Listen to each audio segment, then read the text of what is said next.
बिस्मिल्लाहिर्रहमानिर्रहीम। अस्सलाम वालेकुम नाज़रीन, मैं हूं आपका होस्ट अहमद फवाद। एक बहुत बड़ी ब्रेकिंग न्यूज़ के साथ आज के व्लॉग में आप खिदमत में हाजिर हुआ हूं जी। Al Qadir trust case, 190 million pound case, Imran Khan साहब के लिए एक अच्छी खबर है। इस्लामाबाद हाई कोर्ट ने दरखास्त मंजूर कर ली है इमरान खान साहब की और बुशरा बीबी साहिबा की। इस केस में वाज़े करता चलूँ जी कि इमरान खान साहब और बुशरा बीबी साहिबा इस वक्त जो अडयाला जेल में हैं, तो इसी केस में ही उनको चूँकि सज़ाएँ हुई हैं, इस वजह से वो जेल में, दीगर किसी केस में उनको सज़ा भी नहीं है और गिरफ्तारी भी नहीं है। बहरहाल अल-कादिर ट्रस्ट केस की आज समाअत हुई है। क्या दरखास्त खान साहब की मंजूर हुई है, इस पर कुछ तफसीलात हैं, वो आपके साथ में शेयर करूंगा। लेकिन उससे पहले जी, आज इस्लामाबाद हाई कोर्ट के चीफ जस्टिस सरफराज डोगर साहब जो हैं, इनकी अदालत में एक बड़ी जो अनहोनी है वो हुई है। और इस अनहोनी से ये मालूम पड़ता है कि ये जो सिस्टम है, ये जो निज़ाम है और इस निज़ाम के जो करता धरता है ना, वो इस वक्त पैनिक कर चुके हैं। मामला कुछ यूँ हुआ कि श्री मज़ारी साहिबा, जो कि ह्यूमन राइट एक्टिविस्ट भी हैं और जो है वो ख़ास तौर पर लापता अफराद जो हैं उनके केसेस वो लड़ती हैं, तो आज इसी तरह का एक केस जो है वो गालिबन महारंग बलोच जो हैं उनका वो केस अदालत में लड़ रही थी और चीफ जस्टिस डोगर साहब जो हैं उनकी अदालत में वो केस लड़ रही थी। तो जस्टिस डोगर साहब जो हैं उन्होंने आज श्री मज़ारी के ऊपर भरी अदालत में अपना जो गुस्सा है वो निकाला, जिसके हवाले से कहा जा रहा है जी कि किसी तौर भी मुनासिब नहीं था चीफ जस्टिस डोगर साहब का रवैया। मतलब है कि एक तो होता है ना कि अदालती डेकोरम जो होता है वो बरकरार रखना होता है, लेकिन अगर चीफ जस्टिस एक हाई कोर्ट का, उसका ही ये रवैया होगा तो फिर बहुत सारे जो सवालात हैं वो पैदा होंगे। बहरहाल जो इंसिडेंट हुआ है और जो अनहोनी हुई है अदालत में, पहले वो आपके सामने मैं रखता हूँ जी, फिर इस पर आगे फर्दर बात करते हैं। तो हुआ कुछ यूँ जी कि ये चीफ जस्टिस डोगर साहब जो हैं उनके ये रिमार्क्स हैं। वो कहते हैं, आप अपना मुंह बंद रखना चाहें, आपको अपना मुंह बंद रखना चाहिए। हादी साहब इसे समझाएं, किसी दिन मैंने पकड़ लिया ना। हादी जो है, हादी चट्ठा, वो श्री मज़ारी, ईमान मज़ारी जो हैं, सॉरी शुरू में शायद श्री मज़ारी बोल गया हूँ, श्री मज़ारी की जो साहबजादी हैं ईमान मज़ारी, उनका मैं जिक्र कर रहा हूँ। हादी चट्ठा जो हैं वो ईमान मज़ारी के शोहर हैं। तो उनको कमरा अदालत में आज मुखातिब करते हुए चीफ जस्टिस डोगर साहब जो हैं उन्होंने ये कहा कि आप इनको समझाएं कि अगर मैंने इनको किसी दिन पकड़ लिया ना तो फिर जो है वो इनकी खैर यानी कि नहीं होगी। तो खबर, बल्कि निज़ाम की गरवाट की दास्तान ये है कि इस्लामाबाद हाई कोर्ट में महारंग बलोच के ईसीएल से नाम निकलवाने के केस में chief justice Islamabad high court justice Sarfaraz Dogar ने वकील ईमान मज़ारी पर ज़ाती हमले करने शुरू कर दिए। चीफ जस्टिस सरफराज डोगर ने कहा, अब इस केस में कोई ऑर्डर पास करूंगा तो मिस मज़ारी नीचे जाकर प्रोग्राम कर देंगी कि डिक्टेटर बैठा है, ये चीफ जस्टिस के अल्फाज हैं, जो कि वो ईमान मज़ारी जो कि वकील हैं उनसे मुखातिब होकर कह रहे हैं कि मैं कोई ऑर्डर पास करूंगा तो ये नीचे जाकर कहेंगे जी कि ये डिक्टेटर है जो यहाँ पर बैठा हुआ है। ईमान मज़ारी ने कहा, मैंने ऐसी कोई बात नहीं की जो कानून के दायरे से बाहर हो, जिस पर जस्टिस सरफराज डोगर ने हर लिहाज बलाए ताक रखते हुए कहा, आपको भी अपना मुंह बंद रखना चाहिए, आपको भी अदब के दायरे में रहना चाहिए। ईमान मज़ारी ने कहा, मैंने जो बात की है वो ज़ाती हैसियत में है, इसका असर क्लाइंट के केस पर नहीं होना चाहिए। अगर आपको मेरे साथ कोई तासुब है तो क्लाइंट के केस को मुतासिर ना करें।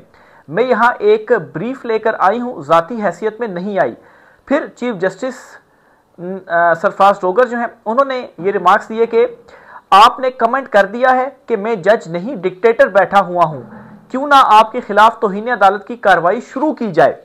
तो मतलब है कि देखिए, अदालत के अंदर वो एक नॉर्मल केस था और कुछ हुआ भी नहीं अदालत के अंदर, और chief justice Islamabad high court Sarfaraz Dogar जो है वो ईमान मज़ारी जो है उनसे कह रहे हैं कि आप बाहर जाके प्रोग्राम करती हैं, मुझे डिक्टेटर कहती हैं, तो क्यों ना आपके अगेंस्ट में तौहीन अदालत की जो कार्रवाई है वो शुरू कर दूं।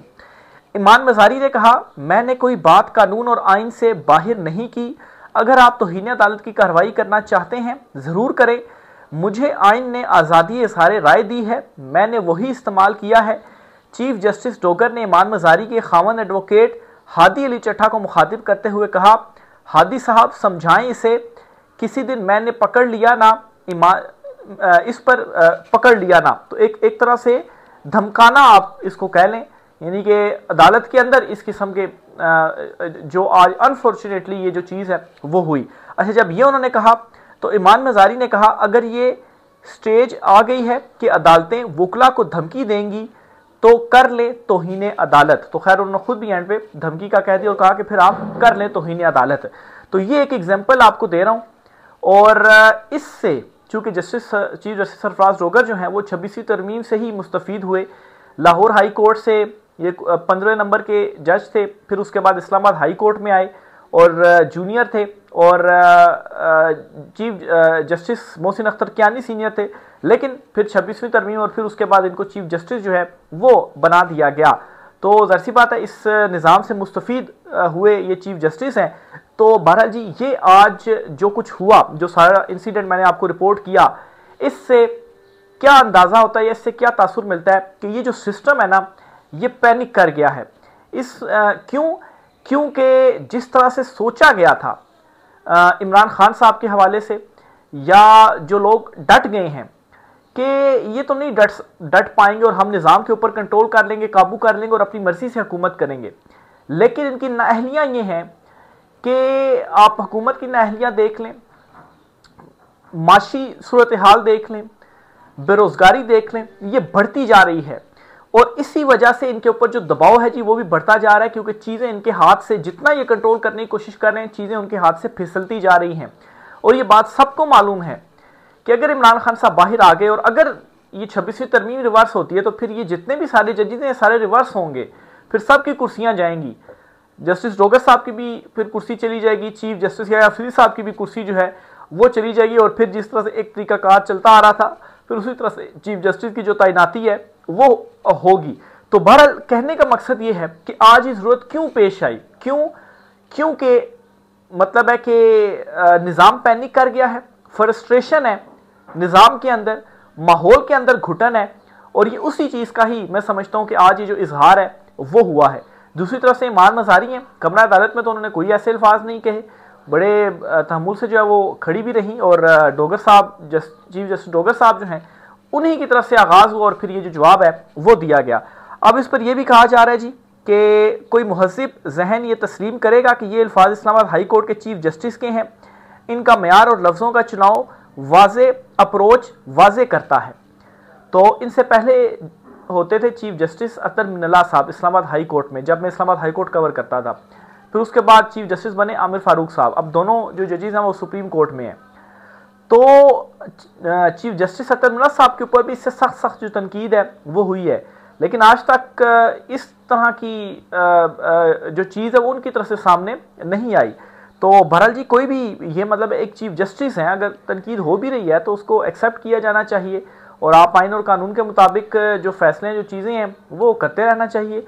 लेकिन इससे ये पता चलता है कि वाकई दबाव है, और इससे जो है वो अप्रोच भी जो है वो वाजे होती है। बहरहाल जी आज इसी अदालत के अंदर, चीफ जस्टिस डोगर साहब की अदालत के अंदर, इमरान खान साहब और बुशरा बीबी के अगेंस्ट जो 190 मिलियन पाउंड केस था या अलकादिर ट्रस्ट केस था जी, इसमें जो दरखास्तें थी ना, मुतफरिक दरखास्तें, उन पर समाअत हुई है। असल में हुआ यह था जी कि जो इसमें मेन दरखास्तें थी, जिनमें ज़मानत की भी दरख्वास्त थी, वो समाअत के लिए मुकर्रर नहीं हो रही थी। तो एक और मुतफरिक दरख्वास्त दी गई थी जी कि उन दरखास्तों को समाअत के लिए मुकर्रर किया जाए, जल्द समाअत के लिए मुकर्रर किया जाए, पिछले कई महीनों से समाअत के लिए मुकर्रर नहीं हो रही थी।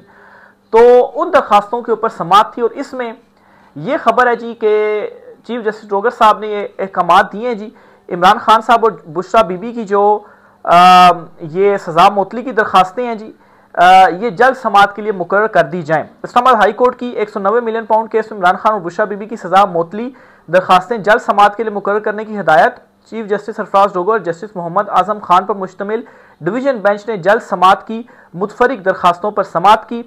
तो इस पर जी जो इमरान खान साहब के बुशरा बीबी साहिबा के वकील है सलमान सफदर साहब, उन्होंने बाहर आकर ये गुफ्तगू की और कहा कि अब खैर इसका कोई फ़ायदा नहीं है, बेशक अगले हफ्ते आप तोशा खान ये जो समाअत है दरखास्तें वो समाअत के लिए मुकर्रर कर लें, क्योंकि केस में तो है कुछ नहीं, सज़ा मुअत्तल करना ही करना पड़ेगी, क्योंकि तोशा खाना 2 केस जो है वो भी एंड लग गया और उसमें भी अब सज़ाएँ जो है वो सुनाई जानी है। तो इसमें अगर रिलीफ मिल भी जाता है, सज़ा मुअत्तल हो भी जाती है, तो उसमें सज़ा सुनाकर तो उसमें जो गिरफ्तारी है वो डाल दी जाएगी और उसमें जो है वो फिर जेल में रखा जाएगा। तो इसलिए उन्होंने कहा जी कि अब हमें जल्दी नहीं, आप बेशक महीने बाद आप लगाएं, तोशाखाना 2 भी आ जाएगा, दोनों की इकट्ठी जो है वो आप समात सुन लें। तो इससे पहले भी, अभी तो मुतफरिक दरखास्त पर समात हुई ना, इससे पहले भी ये जो 190 मिलियन पाउंड केस की जो दरखास्तें थी ना, मतलब है कि एक तारीख दी जाती और उसके ऊपर समात ही ना होती, और फिर उसके बाद चीफ जस्टिस साहब से मुलाकात होती और वो कहते अच्छा मैं अगले हफ्ते जो है वो इसको समात के लिए मुकर्रर करता हूँ, फिर अगले हफ्ते भी समात के लिए मुकर्रर नहीं होती। तो अब भी हिदायत तो कर दी गई है, लेकिन खैर अब कोई फ़र्क भी नहीं पड़ता कि हो ना हो, क्योंकि पीछे एक केस जो है वो रेडी है। तो समझ में इससे ये आता है जी कि केसेस कुछ नहीं है, सियासी कैद है, और जब तक जो है जो ताकतवर है वो मतलब है कि जब तक वो नीचे नहीं आते तब तक तो मतलब है कि इसमें रिलीफ नहीं मिलेगा खान साहब को।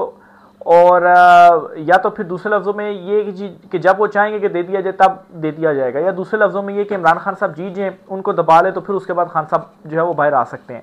तो बहरहाल जी ये आज इस्लामाबाद हाई कोर्ट जो है वहाँ पर ये जो मामलात है जी वो हुए हैं। इसके साथ ही एक और ख़बर भी आपके साथ शेयर करनी है। इमरान खान साहब ने कल हिदायत दी थी कि कौमी असम्बली के बाद अब सेनेट की जो कायमा कमेटियाँ जी इससे भी इस्तीफ़े दे दी जाएँ। इस हिदायत पर अमल दरामद शुरू हो चुका है, और सबसे पहले जी सेनेटर दोस्त मोहम्मद खान है, इन्होंने 5 कायमा कमेटियों की जो रुकनीत है इससे इस्तीफ़ा दे दिया है। तो इमरान खान साहब के जो अहकामात हैं जी इनके ऊपर अमल दरामद शुरू हो चुका है, और इस्तीफ़े जो है वो सेनेट की जो कमेटियाँ हैं यहाँ से भी आना शुरू हो गई हैं।